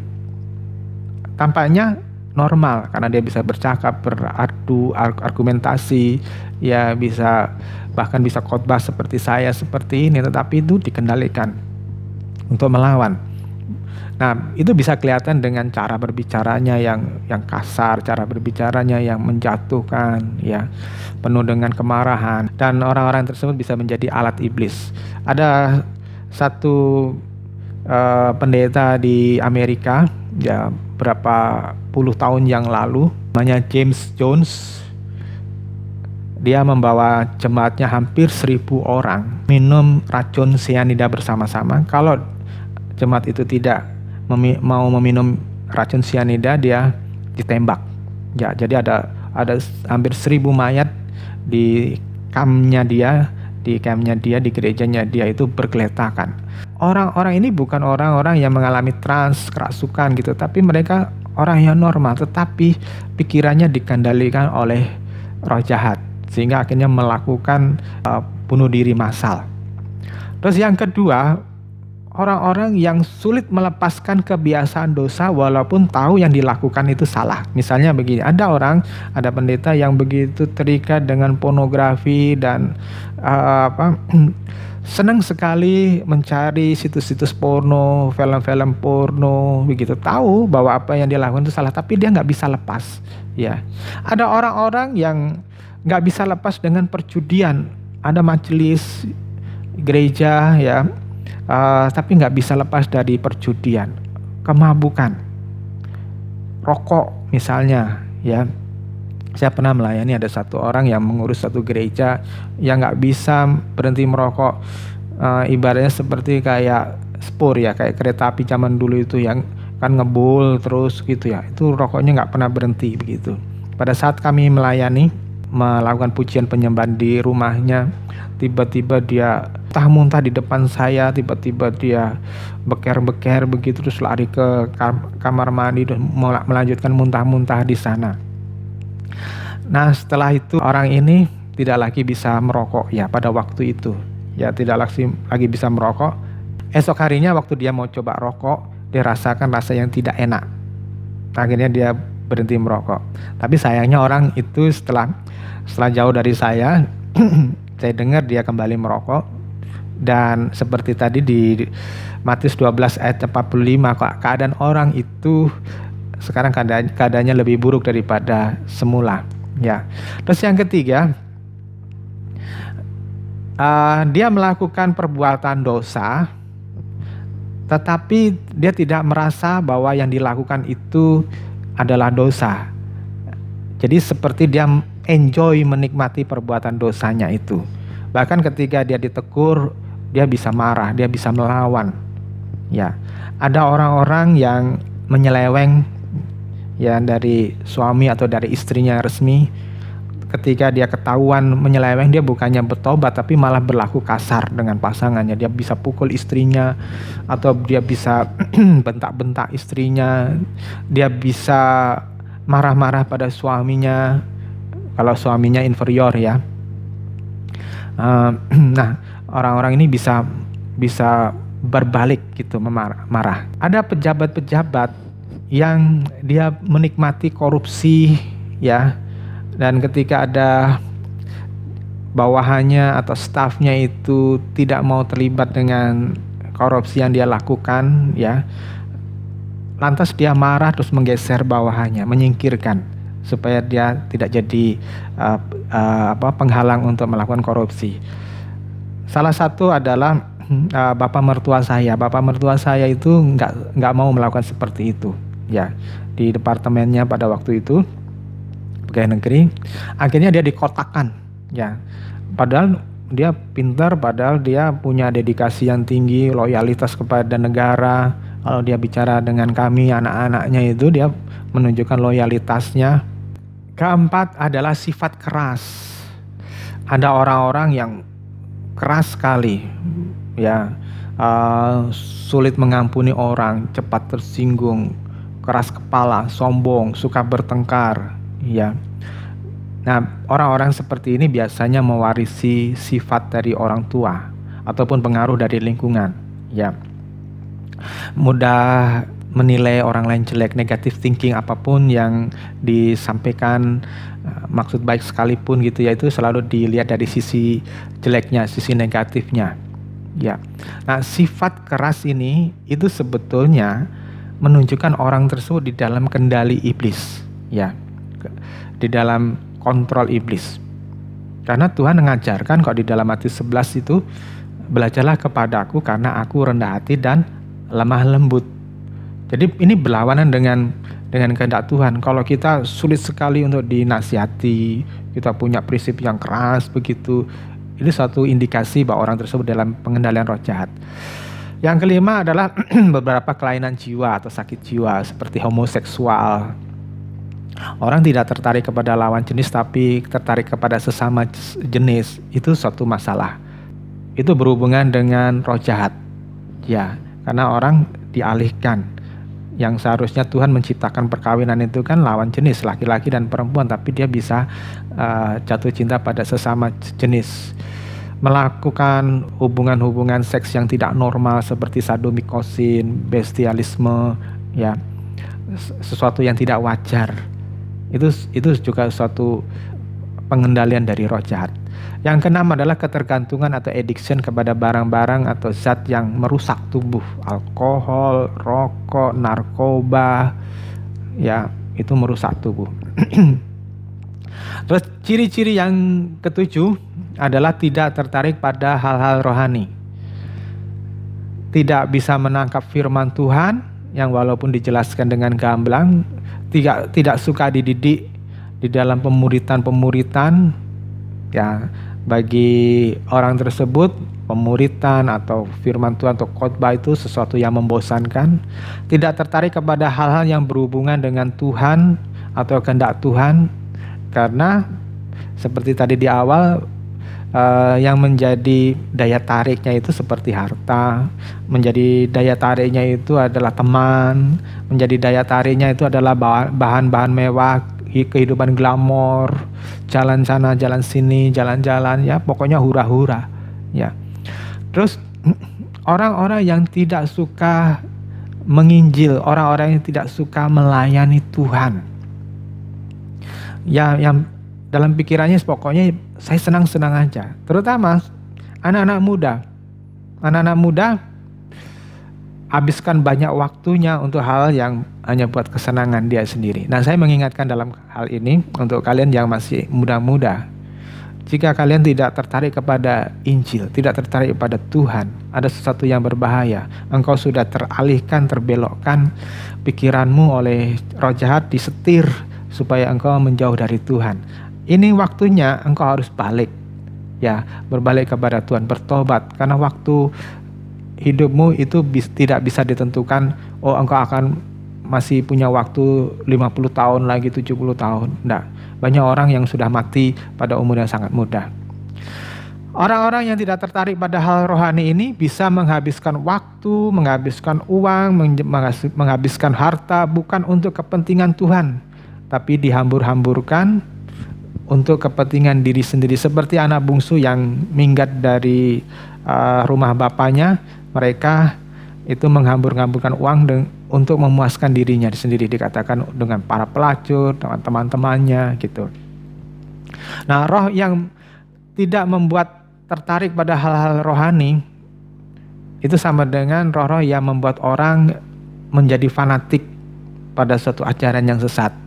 Jadi sama. Jadi ada orang yang tidak tertarik pada hal rohani, ya, tapi senangnya ya duniawi, yang senang-senang aja, atau yang ekstrim menjadi orang-orang yang fanatik dengan satu ajaran, dengan satu pengkhotbah atau guru, ada satu gereja yang tidak alkitabiah. Itu sama. Itu sebabnya saya mengingatkan kepada saudara, firman Tuhan katakan, ujilah setiap roh, ya. 1 Yohanes pasal yang keempat ayat 1, ujilah setiap roh. Jangan kita lantas percaya, oh yang dikatakan itu benar karena dia orangnya berwibawa. Oh yang dikatakan itu benar karena orang yang dikatakan, dikhotbahkan itu cukup masuk akal. Nah, dan saya juga mengingatkan kepada para wanita, jangan menghabiskan seluruh energimu untuk tampil menarik lawan jenis. Habiskan waktumu, uangmu hanya untuk berbelanja, untuk memuaskan kesenanganmu, untuk memiliki barang ini itu, ya. Gunakan segala sesuatunya pada masa-masa sekarang ini adalah benar-benar yang berhubungan dengan kerajaan surga. Matius 6 ayat 33, carilah dulu kerajaan Allah dan kebenaran. Ya, carilah dulu kerajaan Allah dan kebenaran. Jangan yang lain-lainnya dicari dulu, ya. Cari dulu kerajaan Allah dan kebenaran. Sadarlah bahwa orang-orang seperti yang saya sebutkan 7 ciri-ciri tadi yang tidak berhubungan dengan kerajaan Allah, yang tidak membangun hubungan yang intim dengan Tuhan, itu sedang ditarik ke jurang maut dan danau api. Saya telah memperingatkan Anda sekarang, ya, jangan salahkan saya nanti jika Anda tetap membandel, dan pada suatu hari Anda akan tahu bahwa apa yang saya katakan itu benar.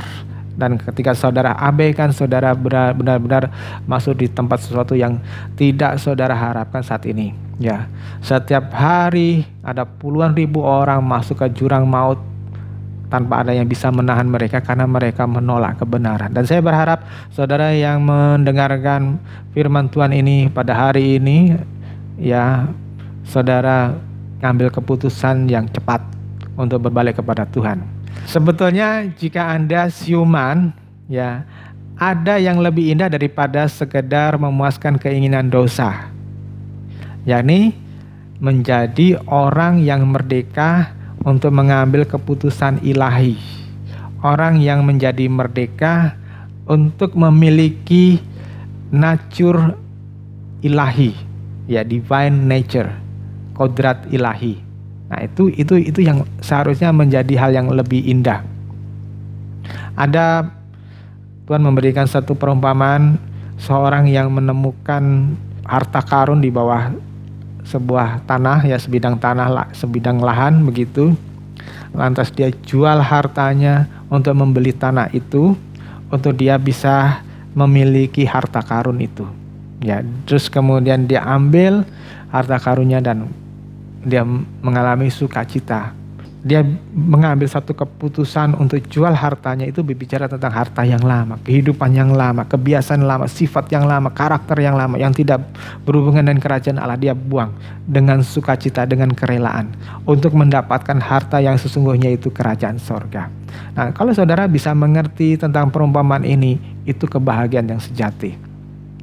Itu sebabnya Bapak Ibu Saudara yang dikasih Tuhan, saya selalu mengingatkan saudara, perhatikan rambu-rambu yang telah ditaruh oleh firman Tuhan. Ya, kalau saudara memperhatikan rambu-rambu itu, saudara akan memiliki kepekaan rohani. Seperti saudara sedang menyetir di jalan raya, saudara melihat ada gambar tikungan, oh di sana ada tikungan. Saudara mulai mengurangi kecepatan untuk bisa menikung dengan baik. Saudara lihat ada sebuah tanda, di situ ada gambar sekolah atau tempat penyeberangan, saudara mulai mengurangi kecepatan. Siapa tahu ada anak yang tiba-tiba lari menyeberangi jalan, ya, sehingga kita terhindar dari kecelakaan. Nah, perhatikan rambu-rambu dari firman Tuhan.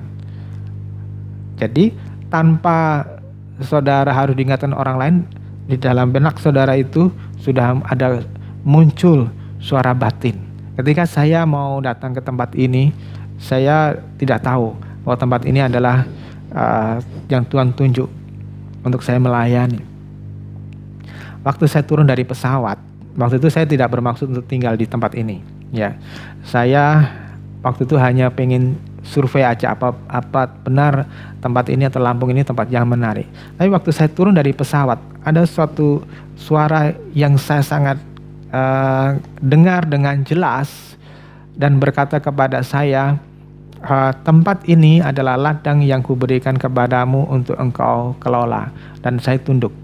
Sampai hari ini 29 tahun saya tetap melayani di sini, dan Tuhan pakai untuk menolong banyak orang mengenal Tuhan. Ketika ada satu perasaan-perasaan atau keinginan-keinginan Anda yang tidak memuliakan Tuhan, tidak berhubungan dengan kerajaan Allah, cepat sadari supaya saudara kembali kepada jalan yang semula.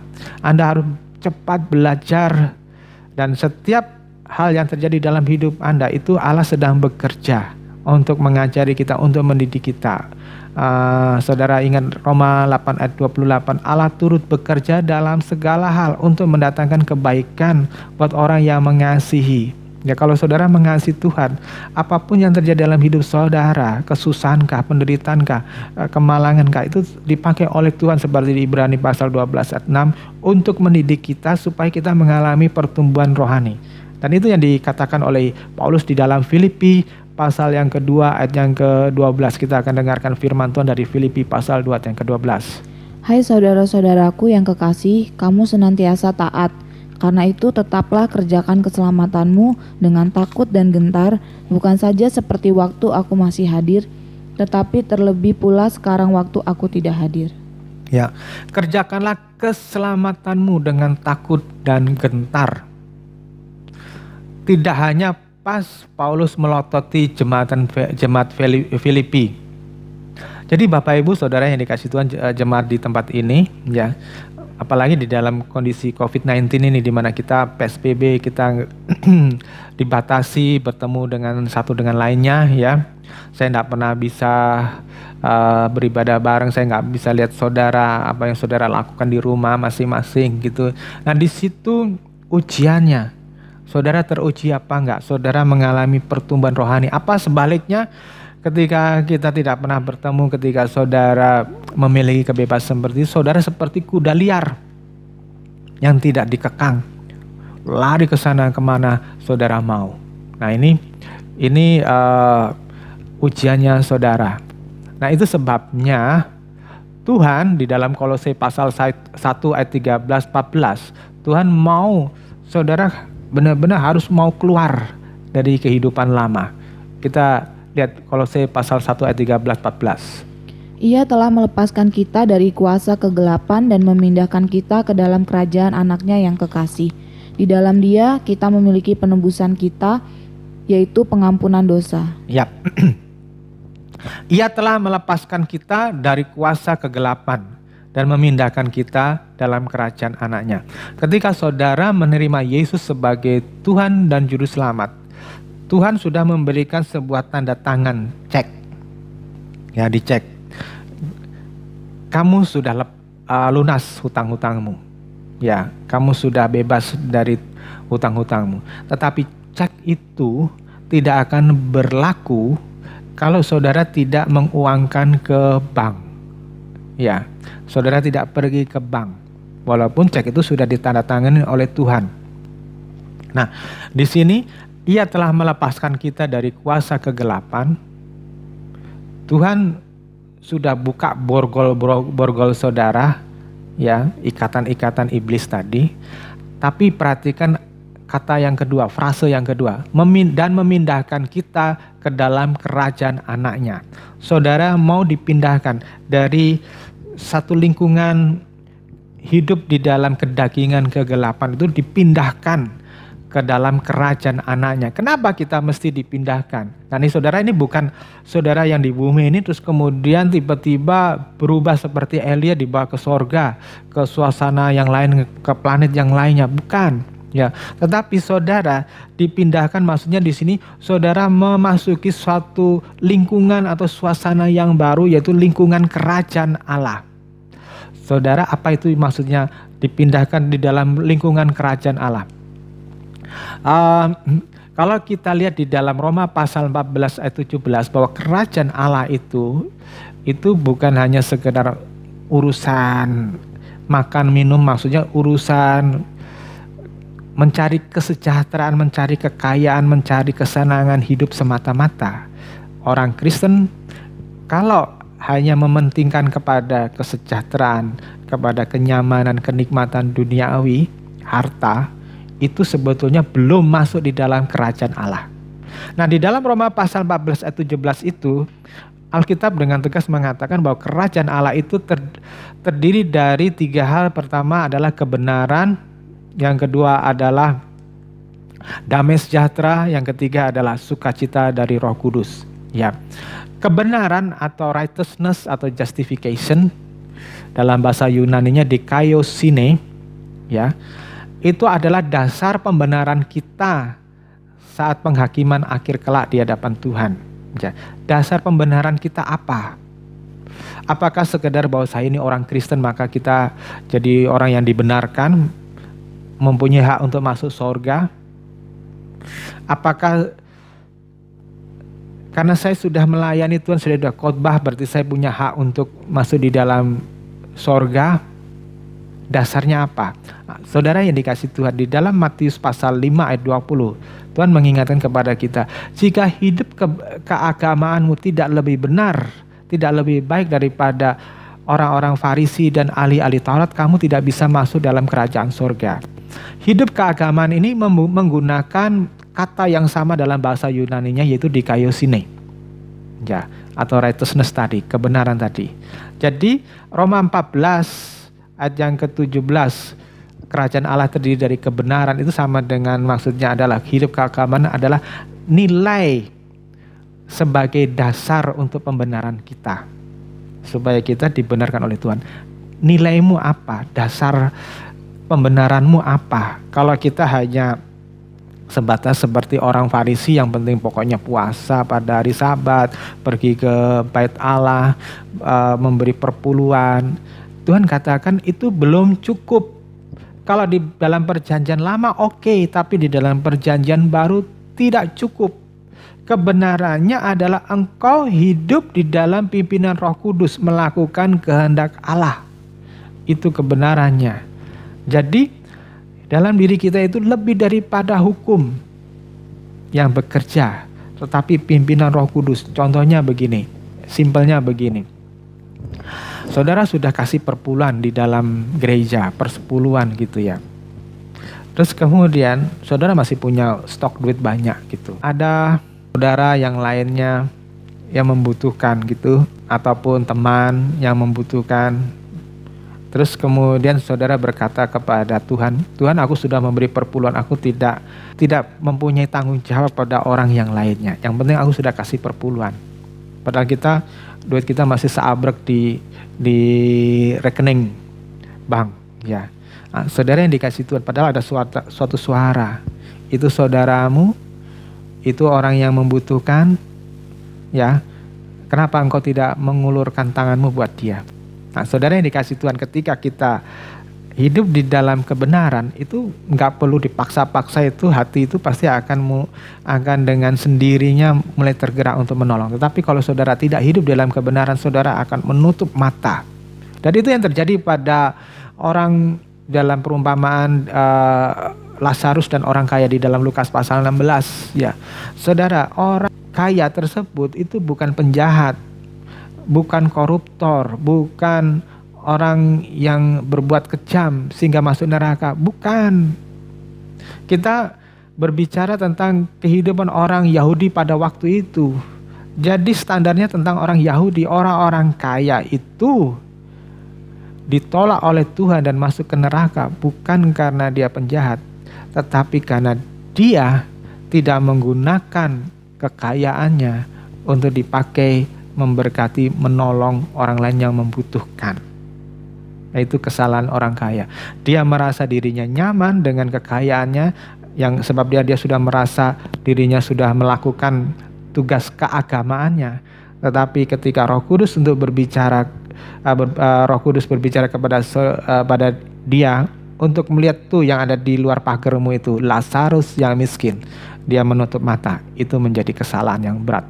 Di dalam dirinya tidak ada kebenaran. Nah, kerajaan Allah itu menuntut saudara harus memiliki kebenaran. Itu sebabnya kalau saudara masih tinggal di dalam dunia ini, saudara masih hidupnya hanya terfokus untuk mengejar dunia ini, saudara tidak mengerti kebenaran. Nah, Tuhan mau saudara ditransfer, dipindahkan di dalam kerajaan Allah, di mana ada kebenaran, di mana ada Roh Kudus memimpin saudara. Terus yang kedua adalah damai sejahtera atau peace bahasa Inggrisnya, eirene dalam bahasa Yunaninya. Dalam Yohanes 14 ayat 27, Tuhan katakan, damai sejahtera ku tinggalkan bagimu, damai sejahtera ku berikan kepadamu, dan apa yang ku berikan tidak seperti yang diberikan oleh dunia kepadamu. Jangan gelisah dan gentar hatimu. Damai sejahtera Tuhan melampaui harta dan semua kenyamanan di bumi ini. Itu sebabnya Tuhan katakan, apa yang ku berikan tidak seperti yang diberikan oleh dunia. Saudara yang dikasih Tuhan, mungkin saudara melihat kalau menjadi orang kaya, menjadi konglomerat, itu sepertinya sudah sudah segala-galanya. Ketika punya rumah yang mewah, punya mobil yang bagus, punya perhiasan, ya, seperti itu merupakan puncak prestasi kehidupan ini. Ya, tapi saudara, kalau saudara mengerti siapa Yesus, siapa Tuhan kita, saudara akan sampai kepada taraf bahwa apa yang menjadi pesona dunia ini tidak ada artinya. Itu tidak heran kenapa banyak orang misionari itu dengan tulus melayani Tuhan dan meninggalkan kenyamanan dunia demi melayani Tuhan. Ya. Terus yang ketiga adalah sukacita dari Roh Kudus, joyful, cheerfulness. Ya, bahasa Inggrisnya. Ada beberapa alasan orang bersukacita di dalam Tuhan. Kenapa? Kalau kita lihat di Matius pasal 5 ayat 12 itu ada upah yang di surga. Matius pasal 5 ayat 12, bersukacitalah dan bergembiralah karena upahmu besar di sorga. Sebab demikian juga telah dianiaya nabi-nabi yang sebelum kamu. Saudara yang dikasih Tuhan, saudara kalau baca kitab Yeremia itu orang yang sederhana, bukan dari kalangan istana, dipilih oleh Tuhan untuk jadi nabi. Di mana berita-berita yang dibawakan oleh Yeremia itu adalah berita-berita yang tidak populer, berita yang tidak disenangi oleh raja dan punggawa-punggawanya dan rakyat di Yerusalem pada waktu itu, sehingga dia dimusuhi oleh seluruh orang Israel. Ya, tetapi Yeremia melakukannya itu terus. Walaupun ada pertentangan di sana sini, dia semangat terus untuk menyampaikan berita firman Tuhan, entah orang itu mau dengar apa tidak, karena dia tahu ada upah yang besar di sorga. Nah, saudara yang dikasih Tuhan, ambil keputusan saat ini dengan tegas. Engkau mau cari apa di dunia ini? Ya, kalau bukan mencari upah yang di sorga. Terus yang kedua, alasan kenapa kita bersuka cita adalah menyadari bahwa kerajaan surga itu jauh lebih berharga. Itu tadi yang saya gambarkan dengan Matius pasal 13 ayat 44 itu, orang yang menemukan harta yang terpendam.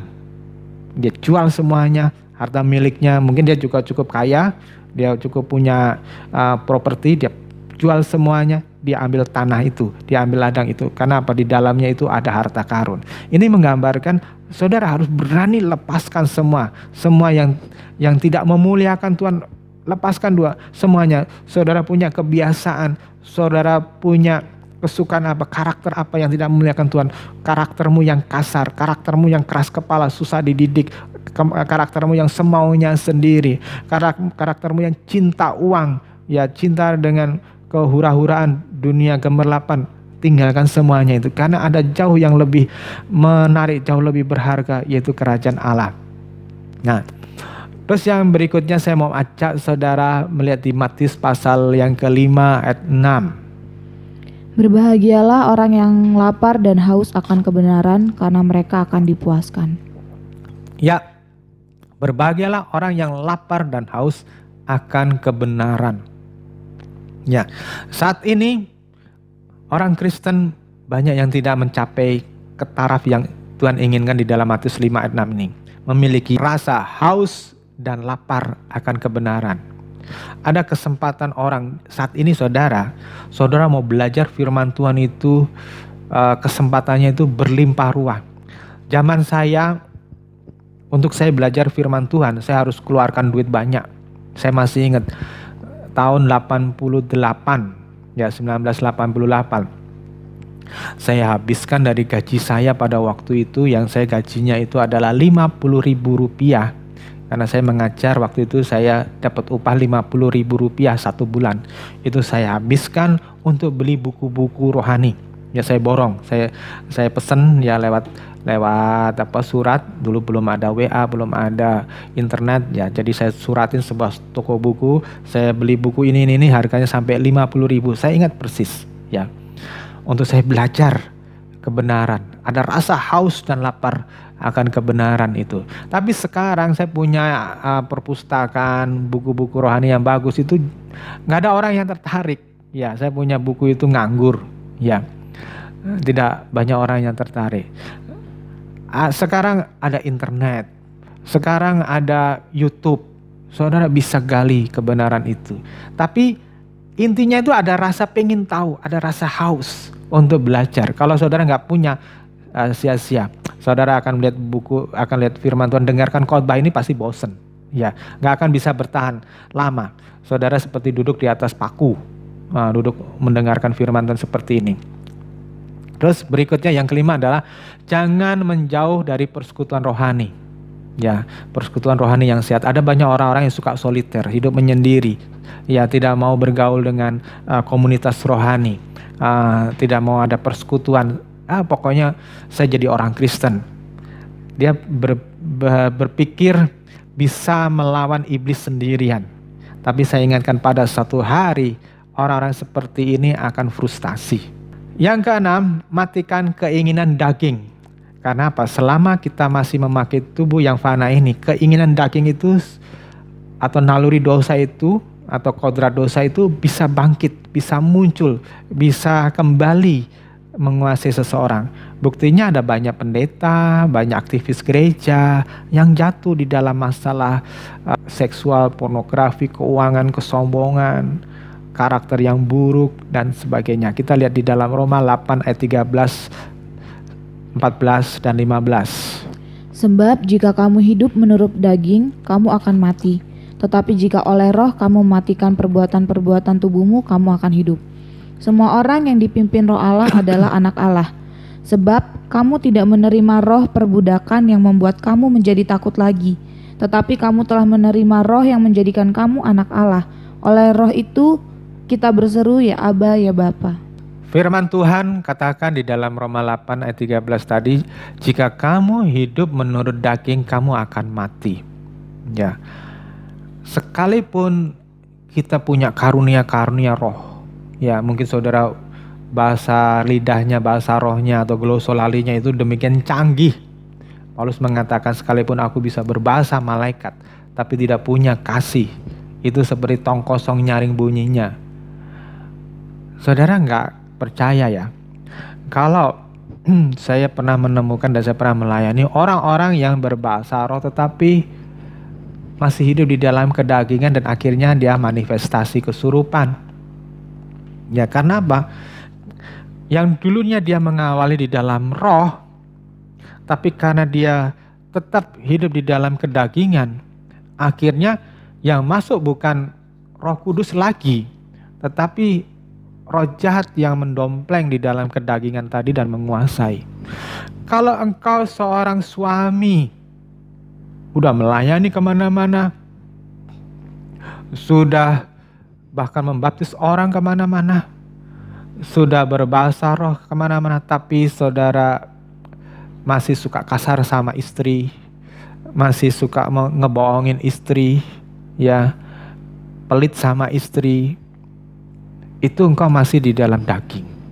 Kalau engkau seorang istri, seorang wanita, ibu rumah tangga, punya saat berkarunia roh, ada penglihatan, ada bahasa roh, ada nubuat, bahkan karunia kesembuhan, tapi engkau masih berani kurang ajar sama suamimu, engkau tidak sayang sama anak-anakmu, engkau selalu berantem dengan anak-anakmu, ya, engkau hidup di dalam kedagingan. Dan Tuhan katakan kamu akan mati.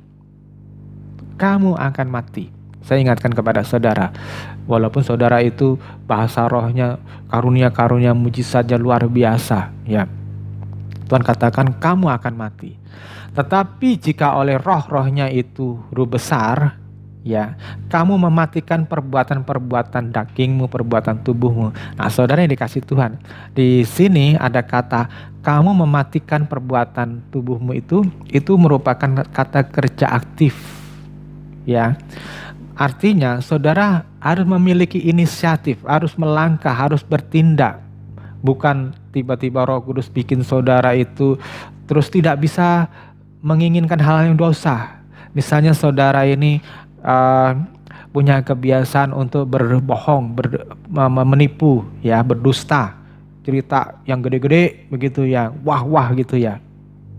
Kalau saudara tidak hantam kesenangan berbuat dosa, saudara tidak mematikan kesenangan berbuat dosa itu, ya, itu kebiasaan dusta tadi itu tidak akan pernah hilang.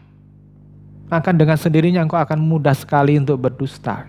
Jika engkau memiliki kecenderungan sombong, sedikit punya, saudara sudah mau pamer, cerita, lu aku punya ini, punya itu, oh aku ini berprestasi kayak begini, oh anak-anakku ini mencapai level kayak begini, cerita jabatan gitu, ada kesombongan. Walaupun enggak langsung mengatakan ini aku sombong, itu enggak. Ya, tetapi dari cerita-cerita itu kita bisa tahu bahwa orang itu sombong apa tidak. Nah, kalau saudara tidak mematikan kesenangan untuk sombong tadi, itu tidak akan pernah hilang sifat sombong tadi. Maka dikatakan oleh roh kamu mematikan perbuatan. Artinya engkau dipimpin oleh roh, diberi kesadaran, oh ini hal yang jahat, ini hal yang dosa, ini hal yang enggak benar, dan ini harus kumatikan. Ya. Nah, di dalam ayat 15 di situ dikatakan ada roh perbudakan, the spirit of bondage. Bahasa Yunaninya pneuma douleias, ya, atau slavery bondage, ya. Nah, saudara, ketika saudara hidup di dalam daging, ada roh yang tadi di awal saya sudah jelaskan panjang lebar, itu memperbudak saudara, mengendalikan saudara, menyetir saudara, sehingga hidupmu bukan lagi mengikuti kehendak Bapa, tapi mengikuti kehendak si jahat. Itu sebabnya ketika saudara tadi di dalam Kolose 1 ayat 13, ketika engkau sudah dipindahkan di dalam kerajaan Allah, engkau di dalam lingkungan yang rohani, lingkungan hadirat Allah, hadirat Bapa, maka engkau ditunjukkan engkau tidak perlu lagi hidup bersama dengan roh perbudakan. Engkau tidak perlu lagi tunduk di dalam kehendak roh perbudakan tadi. Nah, kalau saudara sudah bisa keluar, maka saudara bisa berkata kepada Bapa di sorga itu, yang oleh roh itu kita bisa berseru, ya Aba, ya Bapa. Tapi kalau orang Kristen sekalipun engkau sudah melayani, jadi pendeta, jadi song leader WL dalam ibadah, tapi engkau masih hidup di dalam roh perbudakan, sebetulnya saudara harus malu kalau engkau mengatakan dalam doamu, ya Aba, ya Bapa. Ya, karena Bapa yang mana yang kau sebutkan? Ya, itu sebabnya ayat 14, Tuhan mau saudara itu dipimpin roh Allah. Baru di situ engkau bisa menyebut dirimu itu sebagai anak Allah. Orang yang dipimpin oleh roh Allah itu memiliki karakter Allah, memiliki cita rasa ilahi, ya, kesukaan-kesukaan ilahi. Ya, orang masih bisa hidup di dalam dunia sekuler, bekerja, berprestasi, tetapi semuanya itu untuk Allah, bukan lagi untuk dirinya sendiri. Orang bisa jadi manajer, orang bisa jadi konglomerat, tapi konglomeratnya, manajernya, direkturnya itu untuk kemuliaan Allah. Orang bisa jadi guru, orang bisa jadi wakil kepala sekolah, menjadi kepala sekolah. Itu semuanya untuk Tuhan, bukan hanya sekedar untuk mencari nafkah hidup. Ya. Nah, penting saudara dipimpin oleh roh. Pneumati theo agontai, ya. To be led, to be brought, to be driven, to be opened by the Spirit of God. Ya, dipimpin oleh roh. Dari waktu ke waktu, dari hari ke hari, dari satu perbuatan ke perbuatan, dari karakter satu ke karakter yang lainnya. Keluar dari sinful nature, keluar dari keinginan-keinginan daging. Caranya melawan keinginan daging adalah pertama saudara terbuka kepada Tuhan. Tuhan, ini aku. Kalau saudara nggak jujur sama Tuhan, nggak terbuka sama Tuhan, tidak akan pernah orang itu dipimpin oleh Roh Kudus. Jika saudara perlu terbuka kepada hamba Tuhan lainnya atau saudara lainnya, buka. Oh, saya punya masalah. Saya punya teman yang jujur, ya dia hamba Tuhan, dia dipakai luar biasa, tapi dia jujur. Dia berkata, tolong doain saya. Ya, saya punya kecenderungan hasrat kepada wanita cantik. Ya, dia jujur. Ya, dia jujur seperti itu. Nah, saudara perlu terbuka untuk Tuhan bisa tolong saudara. Mungkin ada orang-orang yang dipakai Tuhan untuk menasihatimu. Ya. Terus belajar menundukkan diri kepada kepemimpinan rohani. Jangan menjadi pribadi soliter atau orang yang one man show. Ya, orang yang berjalan sendiri tetap tanpa pembimbingan atau pengawalan rohani. Terus yang ketiga, memiliki kesetiaan mengerjakan tanggung jawab di hadapan Allah. Setiap hal yang kecil saudara lakukan bagi Tuhan, Lukas pasal 16 ayat yang ke-10, Tuhan pakai untuk melatih saudara sampai kepada level rohani. Karena apa? Ingat, lawanmu itu bukan sapi yang bodoh. Ya, lawanmu itu adalah singa yang mengaum. Nah, Tuhan membentuk kita menjadi prajurit-prajurit rohani. 1 Petrus 5 ayat 8 dan 9. Sadarlah dan berjaga-jagalah, lawanmu si iblis berjalan keliling sama seperti singa yang mengaum-ngaum dan mencari orang yang dapat ditelannya. Lawanlah dia dengan iman yang teguh, sebab kamu tahu bahwa semua saudaramu di seluruh dunia menanggung penderitaan yang sama. Saya akan memberikan sebuah kisah yang dramatis dalam salah satu pelayanan saya. Ya, ada seorang gadis yang pernah kami tampung beberapa waktu yang lalu di rumah saya. Dia mempunyai masa lalu yang sangat kelam.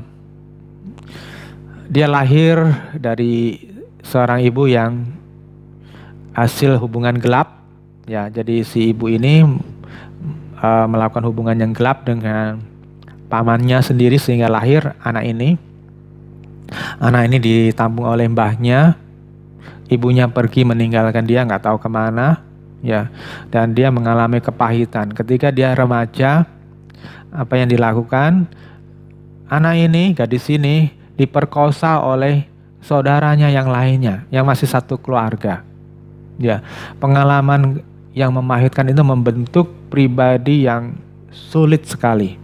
Dan ketika budenya membawa ke rumah saya dan saya melayani, pelan-pelan saya layani, akhirnya dia terima Tuhan. Dia mau terima Tuhan. Tetapi ada satu hal yang sampai nanti saya akan cerita itu tidak bisa saya bongkar, yaitu kepahitan, kebencian kepada ibunya. Ya, dan itu tidak dia hilangkan sampai akhir hayatnya. Akibatnya, dengan kepahitan seperti itu, dia sulit untuk menerima kebenaran.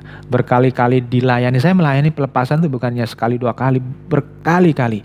Sampai pada satu kejadian pernah, karena pas saya melayani gadis itu, ya saya cuma dengan anak saya masih kecil, anak bungsu saya masih kecil itu, saya masih ingat, mungkin dia masih balita pada waktu itu ya. Kebetulan dia manifestasi di situ. Di rumah saya. Saya berdoa, dia teriak-teriak. Tetangga kiri kanan datang, dipikir saya memperkosa gadis itu. Dia datang ke rumah saya, tapi waktu mereka dengar saya main gitar, saya berdoa, mereka berkata, "Oh, ini orang Kristen lagi berdoa," gitu ya. Sempat bikin heboh karena dia teriak-teriak, muntah-muntah di situ. Saudara, sampai terakhir dia berkali-kali saya layani pelepasan. Akhirnya satu saat dia keluar dari rumah saya, kembali ke keluarganya, dan lama saya tidak ketemu. Akhirnya dia menikah dengan orang beragama lain. Ya, ketika dia menikah, dia ikuti suaminya, ya, agama suaminya. Terus kemudian dia bertemu lagi dengan kami. Terus dia berkata dia pengen kembali kepada Tuhan. Ya, kembali kepada Tuhan. Ya saya bilang ya sudah, bawa ke sini lagi gitu, kemari ke rumah gitu, biar kita layani lagi gitu. Nah, apa yang terjadi seminggu setelah dia menyatakan saya mau kembali kepada Tuhan, dia sedang jalan di pinggir jalan bersama dengan anaknya. Tiba-tiba ada satu angkot jalan, entah bagaimana terjadinya, itu angkot itu bisa kebalik dan nimpa dia yang jalan di pinggir jalan, sehingga dia bersama dengan anaknya mati seketika. Nah, saudara yang dikasih Tuhan, saya bercerita ini bukan untuk saya pamer ya bahwa saya melayani pelepasan, tetapi saya mengingatkan kepada saudara sebagai peringatan bahwa yang kita hadapi tadi itu adalah iblis yang seperti singa mengaum-ngaum berjalan keliling mencari orang yang dapat ditelannya. Ayat 9 mengatakan, lawanlah dia dengan iman yang teguh. Iman yang bukan cepete, bukan iman yang lembek, iman yang teguh, iman yang kuat, iman yang didasarkan pada kesetiaan kepada Allah. Itu sebabnya saya mengingatkan kepada saudara, kekristenan bukan hanya sekedar mencari berkat. Kan banyak ya slogan-slogan atau kata-kata mutiara, kalau kau setia kepada Tuhan kau akan diberkati. Ya, kalau engkau punya iman yang teguh engkau akan mendapatkan berkat yang berkelimpahan, doamu akan dijawab. Amin. Tetapi jangan itu menjadi target hidupmu. Kalau engkau punya iman, segala penyakit akan disembuhkan. Sehingga banyak orang, banyak pendeta berkata, oh enggak perlu takut dengan COVID-19.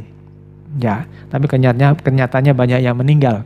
Ya, saudara, bukan itu yang diinginkan oleh Tuhan, tetapi iman yang teguh adalah iman yang setia melakukan kehendak Bapa ya dalam hidupmu. Iman yang didasarkan pada keintiman dalam hatimu dengan Bapa di sorga, dengan Tuhan Yesus Kristus. Nah, saudara yang dikasih Tuhan, ketika saudara mengerti hal ini, engkau memiliki harta yang sesungguhnya. Dunia akan menjadi tidak menarik lagi. Dunia menjadi sesuatu yang tidak lagi engkau pandang sebagai wah, ya sesuatu yang harus dikejar-kejar lagi, tetapi apa yang ada pada kita ini pakai untuk memuliakan Tuhan. Tuhan Yesus memberkati. Selamat menjadi orang yang merdeka. Amin.